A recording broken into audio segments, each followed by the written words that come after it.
देश भर में कोरोना ने रफ्तार पकड़ रखी है। रोज नए नए रिकॉर्ड बन रहे हैं। कोरोना के बढ़ते मामलों की बात करें तो अब मुंबई ने चीन को पीछे छोड़ दिया है। तो वहीं दिल्ली में आज एक बार फिर मंत्री समूह की बैठक होने वाली है, जिसमें कोरोना के बढ़ते खतरे से निपटने की रणनीति बनेगी। लेकिन इस बीच कोरोना को लेकर दिल्ली और मुंबई जैसे महानगरों के अस्पतालों से ऐसी ऐसी तस्वीरें सामने आ रही है, जिसे देखेंगे तो आपके होश उड़ जाएंगे।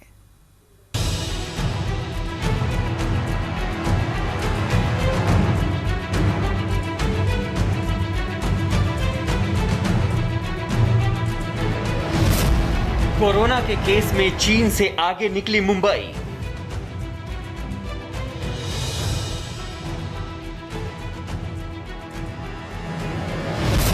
पहले दिल्ली और अब मुंबई ने चीन को पछाड़ा। मुंबई में कोरोना दहशत का दूसरा नाम बना हुआ है। माया नगरी में कोरोना का संक्रमण चीन को भी पीछे छोड़ चुका है। आंकड़े पर नजर डालें तो कोरोना का फैलाव जिस चीन से शुरू हुआ था, वहां अभी तक 83,552 मामले सामने आए हैं और कुल 4,634 लोगों की मौत हुई है। तो वहीं पूरे चीन को दिल्ली के बाद अब मुंबई ने भी पीछे छोड़ दिया है। मुंबई में कोरोना के अब तक कुल 87,500 से ज्यादा मामले सामने आ चुके हैं और मौत का आंकड़ा 5,000 से ऊपर जा चुका है।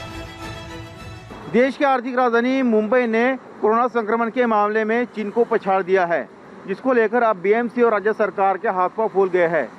अब प्रशासन ने ट्रैकिंग, टेस्टिंग और ट्रेसिंग पर जोर देना शुरू कर दिया है। एंटीजन और एंटीबॉडी जैसी रैपिड टेस्ट जगह जगह की जा रहा है। डोर टू डोर स्क्रीनिंग जारी है। इसके अलावा पीक आवर्स में मुंबई में भीड़ कम हो और सोशल डिस्टेंस का पालन किया जाए, इसलिए अब दफ्तरों के समय बदलने पर सरकार विचार भी कर रही है।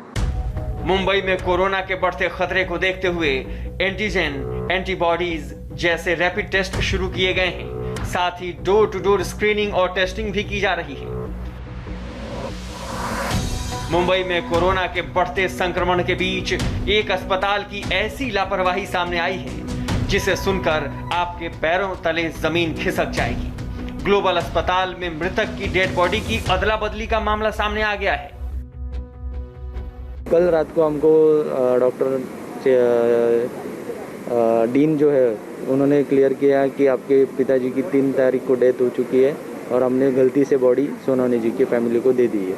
फिर सोनवणे जी के परिवार ने क्या किया? सोनवणे जी के परिवार ने पूरा अंतिम संस्कार उनके पिताजी समझ के किया। फिर 4-5 दिन के बाद जैसे हमारी केस सामने आई तो उनको बताया गया कि वो आपका पेशेंट जिंदा है। ठीक ऐसी ही घटना राजधानी दिल्ली में भी देखने को मिली। दिल्ली के एम्स ट्रॉमा सेंटर की लापरवाही के चलते एक मुस्लिम शख्स की हिंदू रीति रिवाज से अंतिम संस्कार कर दिया गया। 4 बजे बताने के बाद डॉक्टर ने बताया कि आपकी बॉडी गलती से एक हिंदू परिवार में चली गई है और उन्होंने उसका अंतिम संस्कार कर दिया, जला दिया उस बॉडी को। इतना बड़ा अत्याचार इस हॉस्पिटल के अंदर हो रहा है। एम्स ट्रॉमा सेंटर के प्रशासन की लापरवाही की वजह से अंजुम बी का परिवार उनके दफीने से महरूम रह गया। परिवार को मलाल इस बात का भी है कि परिवार में से कोई भी उनके अंतिम दर्शन न कर पाया और साथ ही उनका अंतिम संस्कार हिंदू रीति रिवाज से हुआ। ये बात भी उन्हें ताउम्र कचोटती रहेगी। जब दिल्ली और मुंबई जैसे महानगरों का ये हाल है, तो आप समझ सकते हैं कि बाकी जगहों पर क्या हालात होंगे। इसके लिए आपको दिल्ली के साथ बाकी के प्रमुख राज्यों का कोरोना ग्राफ देखना चाहिए। दिल्ली में 2033 कोरोना के नए मामले सामने आने के बाद कुल केस 1,04,000 के पार जा चुका है। तमिलनाडु में 3,756 नए केस के बाद अब 1,22,000 से ज्यादा पेशेंट्स हो चुके हैं। गुजरात में 783 नए मरीज सामने आने के बाद कोरोना का कुल केस 38,500 के पार जा चुका है। तो वहीं यूपी में 1188 नए केस सामने आने के बाद कोरोना का कुल केस 31,000 के पार जा चुका है। देश भर में कोरोना का ग्राफ 7,42,000 के पार जा चुका है, जिसके मद्देनजर आज दिल्ली में मंत्री समूह की बैठक होने वाली है। इससे पहले 27 जून को भी मंत्री समूह की बैठक हुई थी, जिसमें 8 राज्यों महाराष्ट्र, तमिलनाडु, दिल्ली, तेलंगाना, गुजरात, उत्तर प्रदेश, आंध्र प्रदेश और पश्चिम बंगाल में कोरोना पर कंट्रोल के लिए विशेष जोर दिया गया था। गुजरात के अहमदाबाद में कोरोना के बढ़ते संक्रमण को देखते हुए प्रशासन ने एक बार फिर सुपर स्प्रेडर की पहचान करने का अभियान शुरू कर दिया है। ऐसे लोगों की पहचान बेहद जरूरी है जिससे जाने अनजाने में कोरोना का संक्रमण फैलता है। अहमदाबाद में जिस तेजी से कोरोना के संदिग्ध मरीजों की टेस्टिंग हो रही है वो बता रही है कि गुजरात और अहमदाबाद में कोरोना फिर से पैर पसार रहा है। बुधवार का दिन लगातार 8वां दिन रहा जब गुजरात में रिकॉर्ड संख्या में कोरोना के मरीज सामने आए। बुधवार को कोरोना के 783 नए मरीज सामने आए, जिसके बाद कुल मरीजों की संख्या 38,419 हो गई।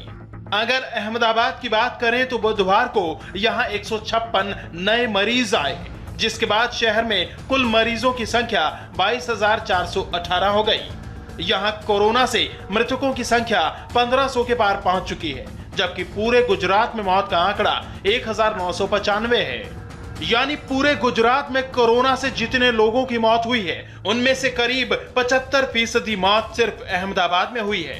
यही वजह है कि अहमदाबाद में एक बार फिर से कोरोना के सुपर स्प्रेडर की तलाश शुरू कर दी गई है। अनलॉक 2 के बाद से ही अहमदाबाद में नए इलाकों से संक्रमण के केसेस रिपोर्ट होने शुरू हो गए हैं, जिसके बाद से शहर प्रशासन ने सभी 48 वार्ड्स में सुपर स्प्रेडर अभियान की शुरुआत की है। कॉर्पोरेशन की टीम अलग अलग वार्ड्स में जाकर सुबह 9 बजे से शाम 5 बजे तक रैपिड एंटीजन टेस्ट कर रही है। मैं आपको बता दूं कि अनलॉक 2 के बाद जब सारा जो बाजार वगैरह हैं वो खुल चुके हैं और ऐसे में इन्फेक्शन भी जो है वो फैलता हुआ नज़र आ रहा है, इसीलिए कॉरपोरेशन ने एक बार फिर से ये ड्राइव शुरू की है जिसमें जितने भी जो सुपर स्प्रेडर्स हैं शहर में उनके एंटीजन टेस्ट किए जा रहे हैं, रैपिड एंटीजन टेस्ट, जहाँ पर जो शहर में 48 वार्ड हैं वहाँ इन सुपर स्प्रेडर्स को बुला करके कॉरपोरेशन की जो हेल्थ की टीम है वो इनके टेस्ट कंडक्ट कर रही है।